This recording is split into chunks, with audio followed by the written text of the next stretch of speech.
The Penguins made it 2 in a row with a victory over the Montreal Canadiens on Saturday. Pat and I are going to recap that game, plus get you all set for this big week of Penguins hockey right after this.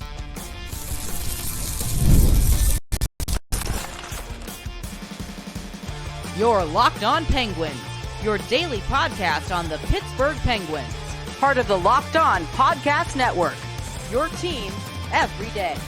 Hello and welcome back to another episode of the Locked On Penguins podcast. I'm one of your hosts, Hunter Hodes. You can follow me on Twitter at Hunter Hodes. Joined by my co-host, Patrick Damp. You can follow him on Twitter at Synonym for Wet, and you can follow the show's Twitter at LO_Penguins. Of course, thank you all so much for making this your first listen / watch of the day. We are free and available on all platforms. And finally, today's episode is brought to you by Indeed. Still searching for a great candidate for your company? Don't search, just match with Indeed. So first off, just want to apologize everyone for my very raspy voice today. I'm very much getting over a annoying cold, I think, at this point. And also just to address the elephant in the room here, we were supposed to have Jesse Marshall on for Marshall Mondays today, but something work-related came up for him at the last minute, so we're hoping to have him on next week. Remember, we did say last week that schedule permitting, he would be on every Monday, but something came up for work. That's obviously more important than coming on and spewing nonsense about the Penguins for 30 minutes. But don't worry, Pat and I are here to recap this game against Montreal and get you all set for this big week of Penguins hockey. And let's get into that game against the Canadiens. Pat, Penguins win 3-1. They've now won the season series against the Canadiens. They'll play them one more time in December. And I felt like the Penguins were the better team in this one. I feel like they defended better for a second game in a row. And also for a second game in a row, my biggest takeaway outside of Sidney Crosby being him was that when something went wrong in the third period, they didn't wilt. They just were like, okay, we're going to go back to doing what we were doing. And they defended hard. They kept chugging away offensively. You were able to get that empty net goal thanks to Blake Lizotte, and also really nice game from Lizotte in general.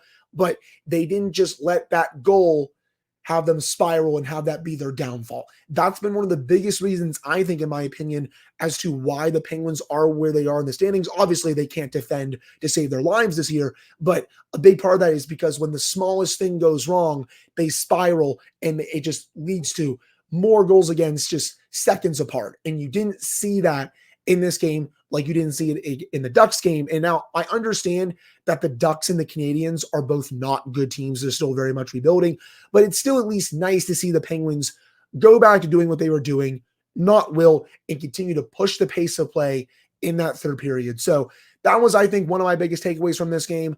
Another one, obviously, Pat, Sidney Crosby, 2 more goals. He was sensational. When he goes down to one knee, it's game over, man. He is going to make you pay every single time.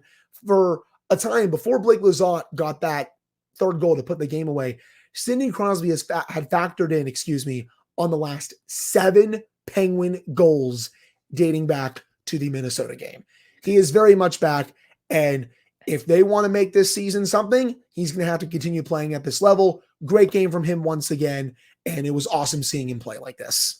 For sure. He is definitely on one right now, and that's coming through in his play. You ran down the stats there on how he factored into 7 of the Penguins' most recent goals up until Blake Lizotte hit the empty netter against the Canadiens. But I do want to expand upon something that you said, and that was that, yeah, they didn't wilt when Montreal made it 2-1, which is a great sign. However, there was one thing that I take as both a positive and a negative from that game. And it was in the third period. I liked the way they defended. I thought they really tightened up and did a very good job of keeping Montreal to the outside because they had a lot of extended zone time against the Penguins. But even in that extended zone time, you didn't see a ton of threatening looks. It was a lot of shots from the point, shots from bad angles, or just trying to get the puck to a prime scoring area, and the Penguins weren't allowing them to do that, which is a very encouraging sign. Again, it's a team like Montreal, so you want them to do that in those games. You want them to be able to keep them from getting prime scoring opportunities. But then on the other side of it, I would have liked to have seen more pushback, because we have seen this with a lot of teams across the NHL, especially this year. One of the hallmarks, especially for the teams at the top of the table, in the National Hockey League is when they get a lead, they keep pushing. They are not going to let you get back into the game. We saw that against Edmonton a couple of weeks ago.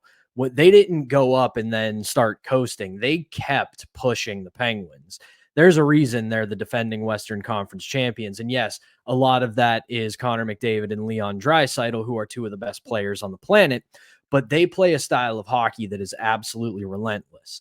I don't expect the Penguins to be able to do that, at least not in this iteration of the Pittsburgh Penguins, but I wasn't exactly encouraged by the fact that they almost kind of went into a shell in the third period.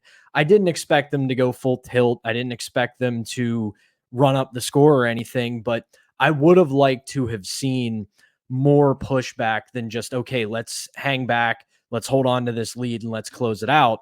And they deserve credit for that, because what have we been talking about all season long? This team's complete inability to defend, and they made some progress the last two games on that. Again, it's Anaheim and Montreal, so we shouldn't start popping the champagne just yet, because those are teams you should defend against. But overall, I'm encouraged by the fact that they didn't wilt. They were able to defend pretty well in that third period, but at the same time, I want to see them taking the fight to other teams more often than I do them sitting back on their heels and running out the clock. That's fair. I will at least say they only gave up 2 high danger chances at 5-on-5 in the third period. That is progress, people. I know. Baby steps. The bar is literally on the floor with the way they have defended this year, especially in the third period. But that is still baby steps, at least for me. And I felt like Blake Lizotte was defending his tail off in the third period. He was rewarded with an empty net goal. And you know who I also thought played really well in this game? Noel Acciari. I thought that was one of his best games as a Penguin. He was running around like a freight train, to be honest. The hit that he had in the third period, I kind of think he got away with one there, in my opinion. I feel like it should have been a minor penalty. I kept seeing talked about that could be a suspension. I don't think that was going to be a suspension. I think that's a little too far. Even a fine, I don't really see at this point, but I feel like he kind of got away from it. I think the hatred I was mostly seeing was coming out of Montreal, but then you saw Arbor, is it Xhekaj, I believe, Pat, is that how you pronounce his last name? Arbor Xhekaj. Arbor Xhekaj. Then he tried to go knee on knee with him in the final minute, which is just like, okay, that's kind of a Joker type play there. I don't really know why he's trying to do that, but anyways, I still felt that was a great game from Acciari, and that's the level that I want to keep seeing out of Acciari. He just had a great game against the Flames a couple of weeks ago. Again, that was one of his other really good performances as a member of the Penguins. Honestly, I can make an argument that this game against Montreal and that game against Calgary were his two best performances as a member of the Pittsburgh Penguins. This is the Noel Acciari that I want to see on a nightly basis. I'm right there with you. That was, in my estimation, his best game as a Penguin. Yeah, he was very good against the Flames, but I still felt that there was another level he could get to, and we saw that against Montreal. As for the Slavkovsky hit in the third period, I'm 50-50 on it. Slavkovsky is a big boy, and I think he leaned into that contact a little bit, so it was more unfortunate than anything. If there would have been a penalty on it, I wouldn't have disagreed just because of the circumstance of it. You knock a guy down, knock a guy out like that, there should be some sort of penalty call on it, but I look at it more as unfortunate than I do intentionally dirty. I don't think he targeted him. I don't think he was trying to hurt him.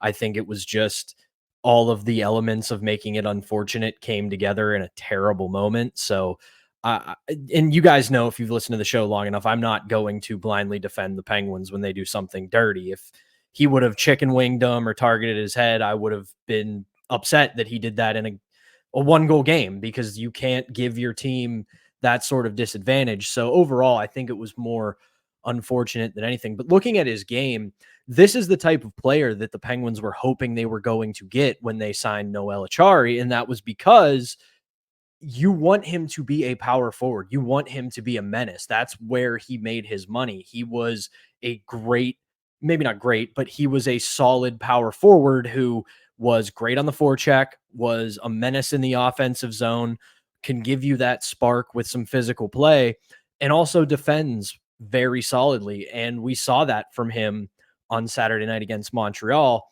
It's just another building block that they have to find and hold on to consistently. This can't continue to swing inconsistently night to night. You need to see him put this kind of performance together for a week or two at a time. And if he dips like everybody else does, that's part of an 82 game season, but it can't be 1 game on, 3 off, 1 game on, 3 more off. I want to see that, especially with what we're going to talk about the rest of the show, with the absolute gauntlet they have coming up this week.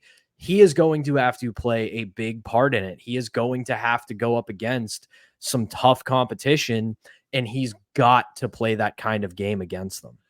Right. No, I agree. We need to see this more on a consistent basis from him and not have him disappear for, a week or 2 or even 3 weeks at a time before he has another good game or something like that. But I think that'll do it for this opening segment. Coming up in the second segment, we're going to discuss how Erik Karlsson had another really strong game and how the Penguins, it's good that they can beat some bad teams, but can they maybe start beating some mediocre to good teams? Well, we're going to find out this week as we preview this slate of games for the Penguins overall. But before we get to that, we got to tell you all about our first sponsor, and that is Prize Picks.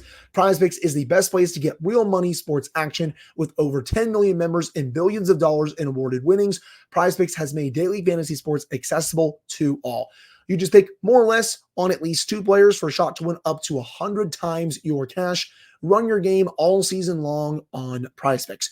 You can now win up to 100 times your money on Prize Picks with as little as 4 correct picks. It's the best way to get action on sports in over 30 states, including California, Florida, Georgia, and Texas. It's the only real money daily fantasy platform with an injury insurance policy, so your lineups stay in play. Even if one of your players gets injured, if your player leaves in the first half and doesn't return, Prize Picks keeps your lineup alive.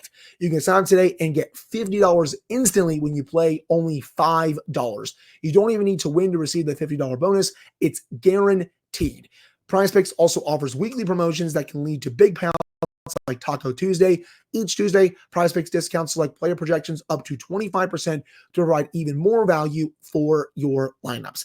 Download the app today and use code LOCKEDONNHL to get $50 instantly after you play your first $5 lineup. One more time, download the app today and use code LOCKEDONNHL to get $50 instantly after you play your first $5 lineup. That's Prize Picks. Run your game.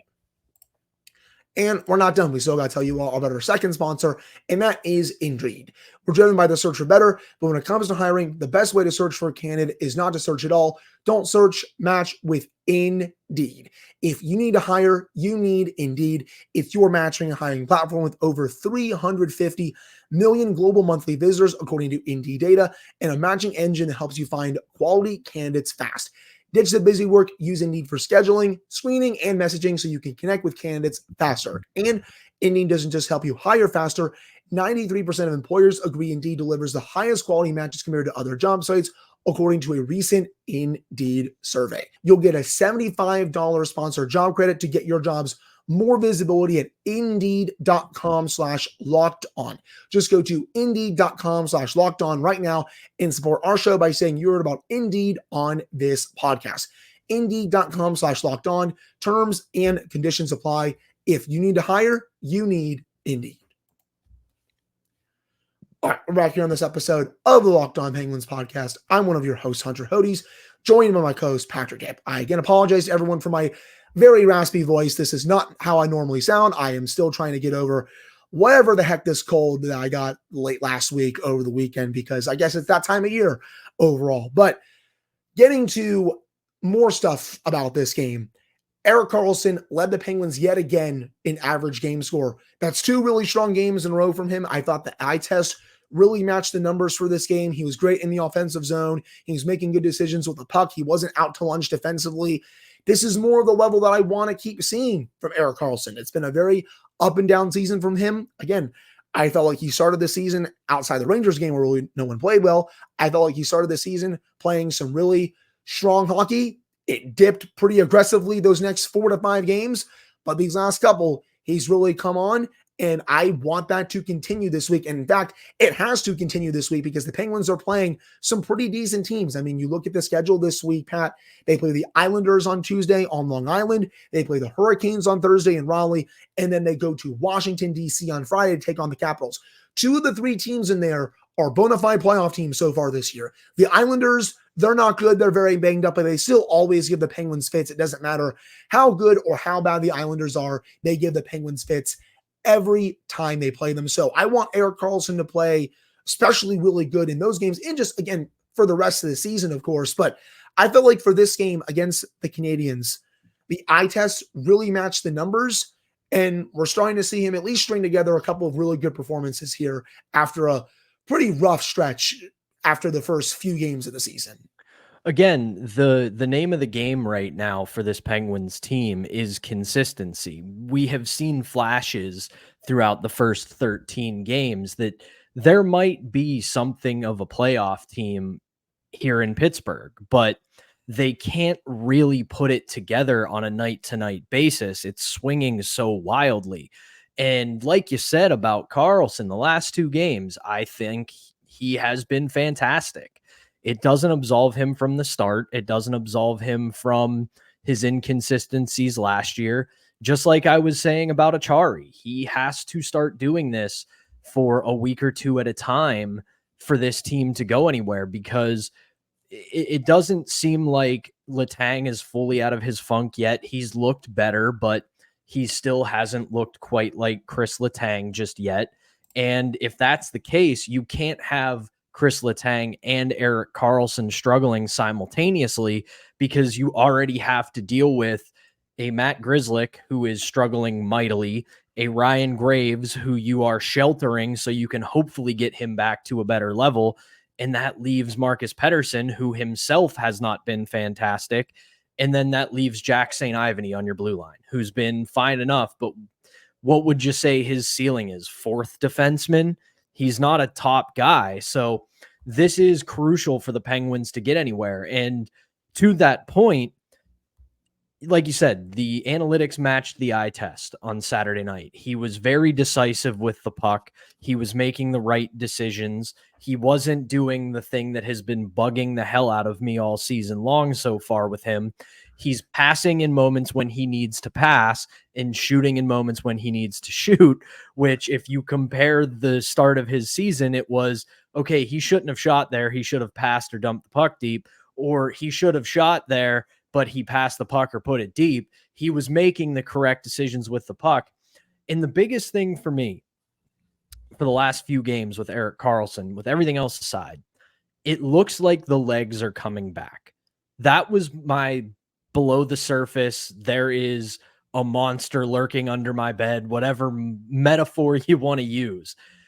The biggest problem was he did not look like he could move well. And we know that he's had some struggles with ankle surgery and everything like that throughout his career, but very similar to his counterpart in Chris Letang, if the legs aren't there, everything else falls apart. And you watch his game from early in the season, the legs were not there. But the last couple games, he's been a lot more decisive. He seems like he's got a good first stride, and it looks like the legs are coming back. So if he can get that part figured out, I think the rest is going to fall into place. I hope so. And speaking of another defenseman on this team, you brought him up while you were discussing Erik Karlsson.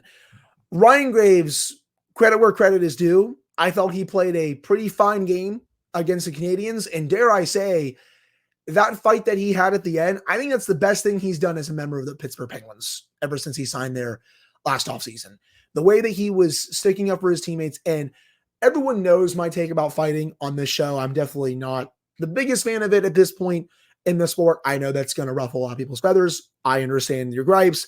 I totally hear the other side of it. But I actually liked that Graves fought there because it was nice seeing him stick up for Acciari and stick up for his teammates. And the way that he kicked that dude's ass on ice, it kind of reminded me of the Letang Timonen fight from 2012. Just the way that he was able, he didn't really like put his jersey over his face basically, but it was close enough to the point where he almost did. And I really felt like that was a cool moment for him because again, you're sticking up for your teammates. You're saying, hey, this is not okay. I'm going to stand up when needed. And you know what? He used his size to his advantage. I've been saying forever, buddy, you are 6'4". You are a big body on the ice. Use it to your advantage any way you can. He did with that. And honestly, again, I felt like he had, outside of the fight, a pretty fine game. I still think he's being heavily sheltered. He's getting those third and fourth line minutes. He's doing okay with them. I don't think it warrants him being in the top four. Please do not get that twisted, people. I do not want to see him in the top four. I am totally okay with him being on the bottom pairing, but I felt like at least for this game, he was fine, and I like seeing that intensity at the end from him. I did too. And you can have your takes on fighting and physicality in hockey. I certainly do. I think we've moved past the necessity for it as a sport, but it doesn't matter what I think about that. It's still part of the game. Yep. And listen, the way the end of that game was going with Xhekaj going for the knee-to-knee hit that he tried to pull and the game getting out of hand at the end, I think Jack St. Ivany sparked something in this team that they have been missing for a little bit. They have increasingly become easier to play against. And that doesn't mean that they've got to go out and get a guy like Matt Rempe or Ryan Reeves or something like that. But they're still, whether you like it or not, and God knows I'm not the biggest fan of it, the deterrent is still something that this hockey world believes in. And when you think about the Penguins in the Sidney Crosby era, rarely has there been that deterrent. It has been a turn the other cheek kind of team, and it's led to 3 Stanley Cups. So we can't say it hasn't worked, but there will be teams, both contenders and pretenders, that try to take runs at the Penguins, whether it's the Stars or other players. And if you have a couple guys who are going to say that not on my watch, we're not doing that, it might not stop the dummies from being dummies, because that's just how they play the game. But at the very least, it will decrease the chance for them to maybe think about being dummies, because Ryan Graves not a small guy. He is not a little dude.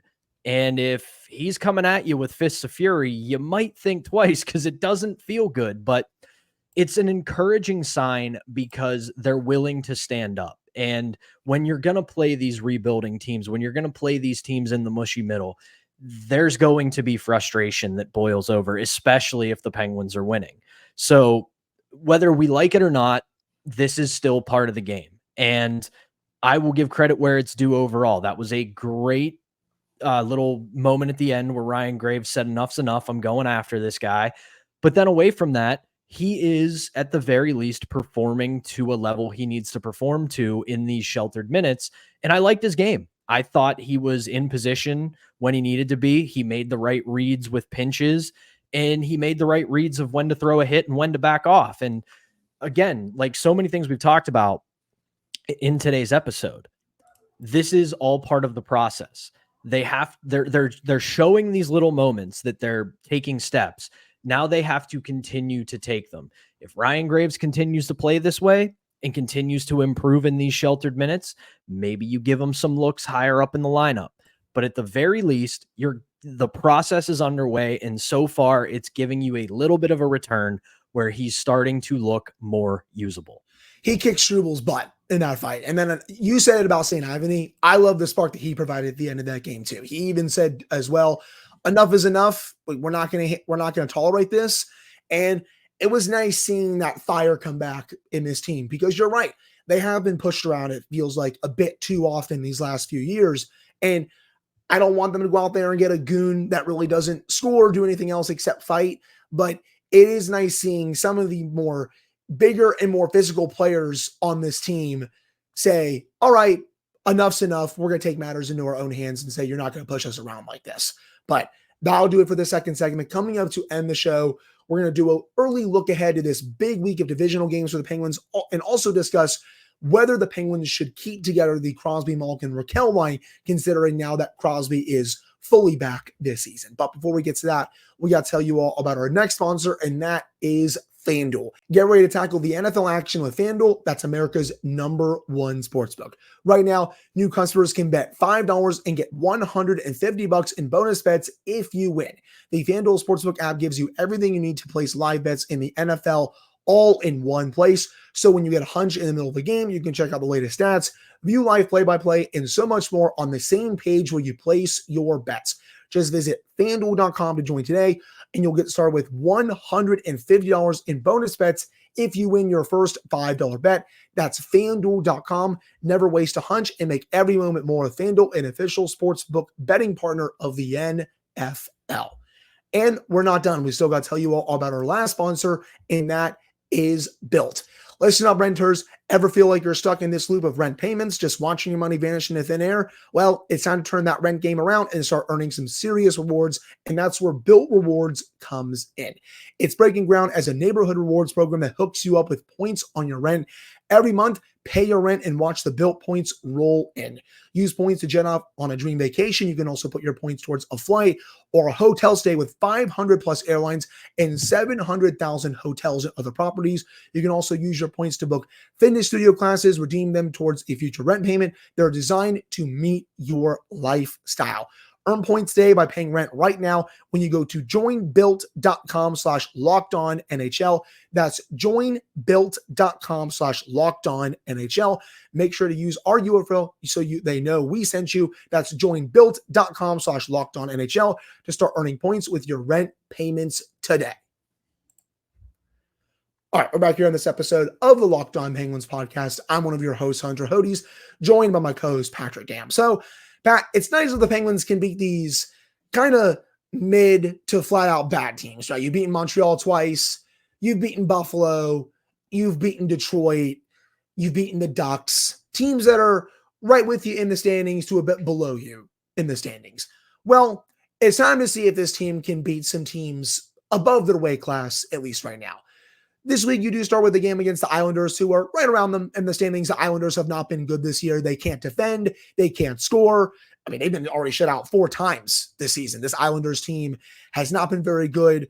Sorokin, their starting goaltender, has gotten back into peak form, so he's been a Penguin killer over these last couple of years. I expect him to probably get the start in this game, if I had to guess, but we'll dive into more of that preview for our Tuesday episode. But that's still a game that's very winnable for the Penguins. The Islanders are also really banged up right now, including Matt Barzal. He's out for the next month to a month and a half. That's a pretty big blow the Penguins will dodge and not seeing on Tuesday. But then after that, you have a game against the Hurricanes, who already dominated the Penguins in Pittsburgh this year, and a game against the surprisingly very good Washington Capitals. I wasn't as high on the Caps heading into this year. I kind of needed to see it before I really bought into it, just considering they had a minus 37 goal differential last year.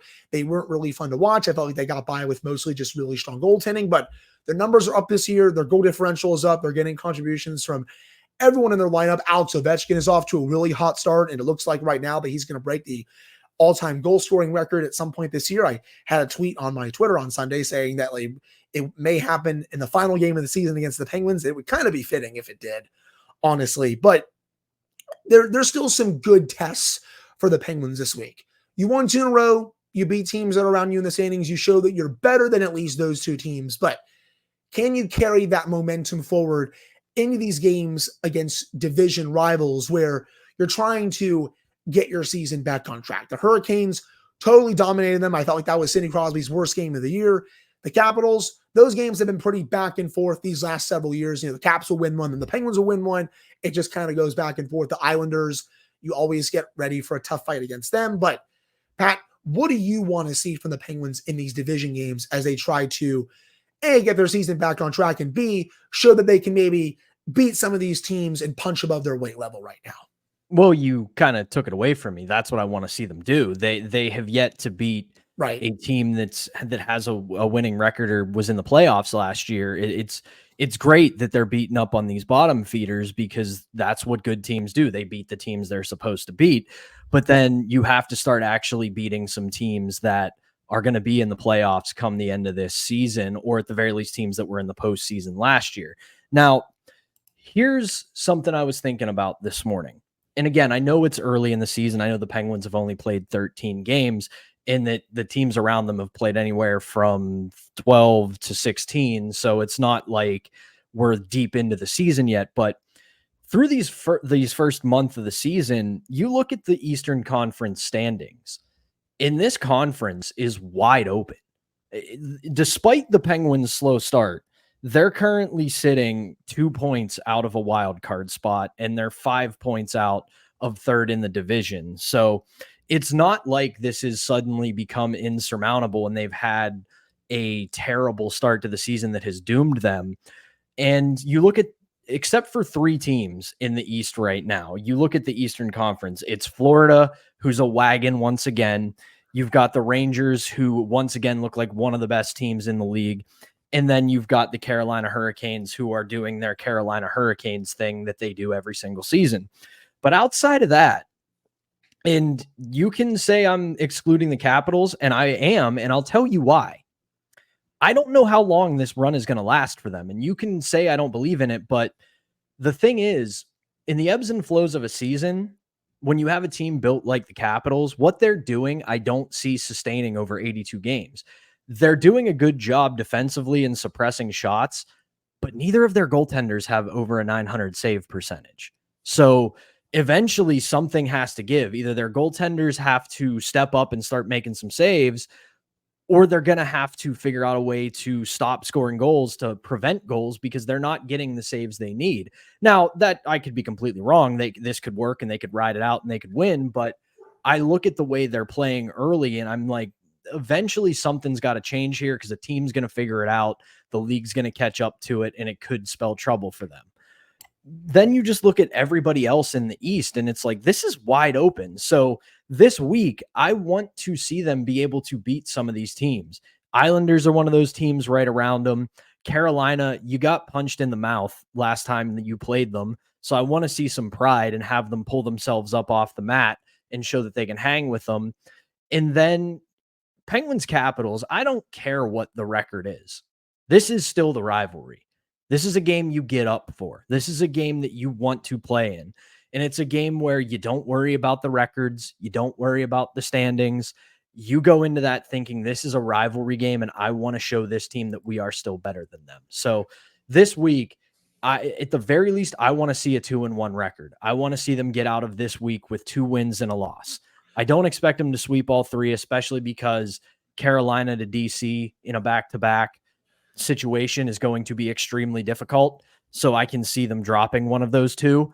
They cannot go winless this week. They absolutely cannot, because they are still in a position where they can keep themselves competitive in the Eastern Conference wildcard race.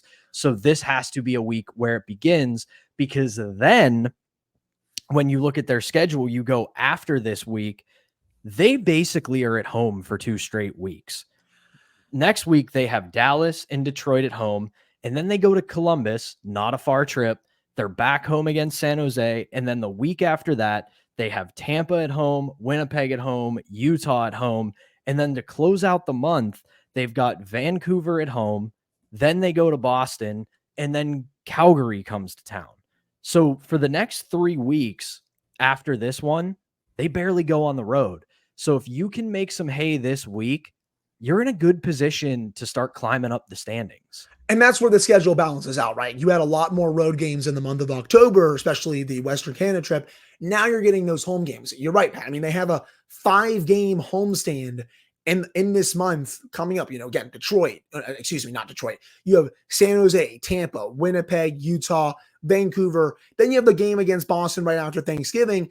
And then you have the Calgary game. And then actually you have Florida to start December. So really, they have a stretch where 7 of 8 games are at PPG Paints Arena. Did not mean to say Detroit. That's coming up before the 5-game homestand. But you have a really big opportunity to really bank some points, especially with the way they're continuing to improve their play at home, at least throughout the season so far. You got to win this game against the Islanders. No ifs, ands, or buts. If you can split the 2 against Carolina and Washington, I'll be totally fine with that. 2-0-1 would be fine. 2-1 would also be fine. If you somehow sweep this week, that's the dream right there. But if you can go 2-1, I think that's totally good heading into the next week of games for the Penguins. But also, just to end the show here, the Crosby, Malkin, Raquel line, been by far their best line throughout this past week. Crosby's gotten going. I ask you this to end the show real quick. Do you keep that line going now that Crosby's back? Or do you split Malkin up, have him get his own wingers, and have Crosby get his own wingers again? Right now, for me, I'm kind of in the phase where I ride it out until it maybe just fizzles out and then you can separate Evgeny Malkin. But I also would not be surprised if they did decide to separate Malkin again now that Crosby's back to producing. If it ain't broke, don't fix it. There's no need to break this up. I know people want more depth, but listen, this is working right now. There's no reason to play with it. Let them keep producing. And like you said, if it fizzles out, then figure out what the next move is. But for right now, you've won 2 straight. Yeah, it's against Montreal and Anaheim, but you've won 2 straight. Crosby seems to be out of his funk. Just keep riding the hot hand until it cools off. No, I hear you. And with that said, I expect probably Alex Nedeljkovic to get the start against the Islanders on the island on Tuesday, considering how Nedeljkovic has played in his last couple of starts. He's made some really good saves. Shout out to Ned for the last 2 wins. He's been great in net. Even though I do want to see more of Joel Blomqvist, I understand them wanting to go back to Ned because he has played really well in his last 2 starts. But I think that'll do it for today's episode of the Locked On Penguins podcast. Thank you all so much for taking the time to listen to / watch this one. Pat and I will be back with another show for you all on Tuesday to get you all set for Penguins Islanders, and then we'll recap that game for you all on Wednesday, and then get you all set later this week for Penguins Hurricanes and Penguins Capitals. So for Patrick Damp, I am Hunter Hodes. Thank you all so much for tuning in and putting up with my very annoying voice, and we'll talk with you all on Tuesday.